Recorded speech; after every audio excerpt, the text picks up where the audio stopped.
अण्णा त्याला कंटाळला असेल, बाहेर फेरफटका मारून येऊ. कुठे जाताय? अण्णांना जरा बाहेर घेऊन जातो, त्यांची फळं घेऊन येतो जरा. बरोबर, पण लवकर या हा. अण्णांना औषधं पण घ्यायची आहेत ना. आता काय मुक्कामाला जात नाहीये, येतो लगेच. चला अण्णा. येतो म्हणे.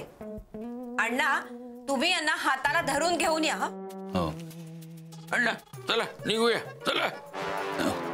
कितकर बसा ना, बोलायचं होतं थोडं. अजिबात नाही. हो, कारण हे बोलायचं असं म्हणतात आणि पुन्हा विरारला जायचा विषय काढतात. अण्णा तुम्हाला सांगितलं ना, आपण रविवारी विरारला जाऊन लगेच परत येऊ. हा तसं नाही काही. मला काही ऐकायचंच नाही. नाही मला कल्पना आहे तुम्हाला चिनूची आठवण येत असेल. हे तुमचं घर नाही, आम्हाला त्रास होतो, हे सगळी कारण आता ऐकून झालेत. हा आणि आम्हाला काही त्रास होत नाही आणि हे तुमचं घर आहे. हा नाही नाही, की मला थोडं वेगळं बोलायचंय.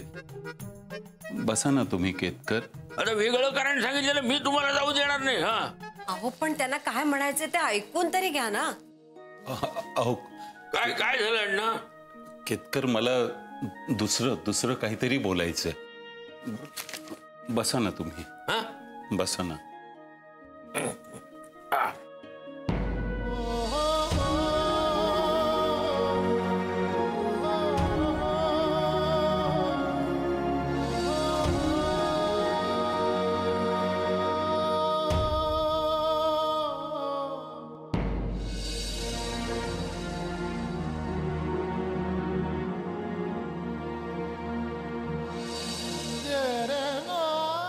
काय अण्णा?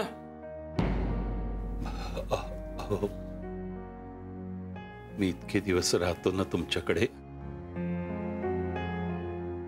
त्यातून माझे हे आजार पण खर्च काही कमी असतो का हो? तुम्ही इतकं करता माझ्यासाठी प्रेमाने आणि हो म्हणजे तसं बरं नाही ना हो वाटत, म्हणून माझ्याकडून प्रेमाची आणि आपलेपणाची किंमत नाही. नाही तसं नाहीये हो, तसं नाही. कसं अण्णा,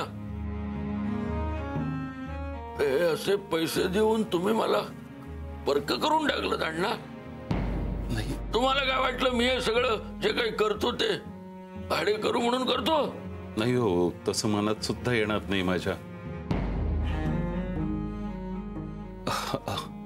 अहो तुम्ही इतकं करता माझ्यासाठी आणि हे पैसे देऊन मला नात्याची किंमत नाही करायची.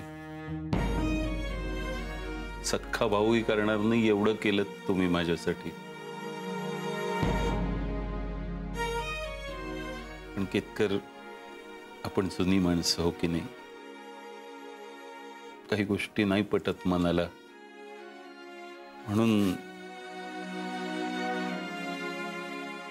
मला सांगा तुम्ही माझ्या जागी असता तर हेच केलं असतं की नाही?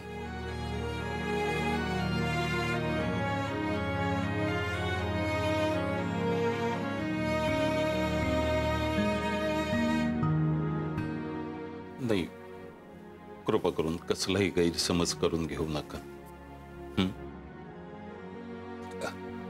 हे बघा, तुम्ही मुलांकडून पैसे घेताना त्यांना त्यांची जबाबदारी समजावी म्हणून तसंच समजा ना, भावाकडून घरासाठी असलेली जबाबदारी म्हणून हे पैसे दिले. तुम्ही घेतलेत ना तर माझ्या मनावरचं ओझं थोडं तरी कमी होईल.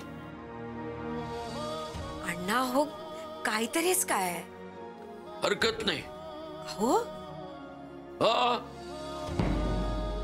हरकत नाही अण्णा, मी तुमच्या बोलण्याचा मान राखतो. तुम्ही म्हणताय म्हणून हे पैसे मी घेतोय, पण हे पैसे माझ्या जवळच राहतील.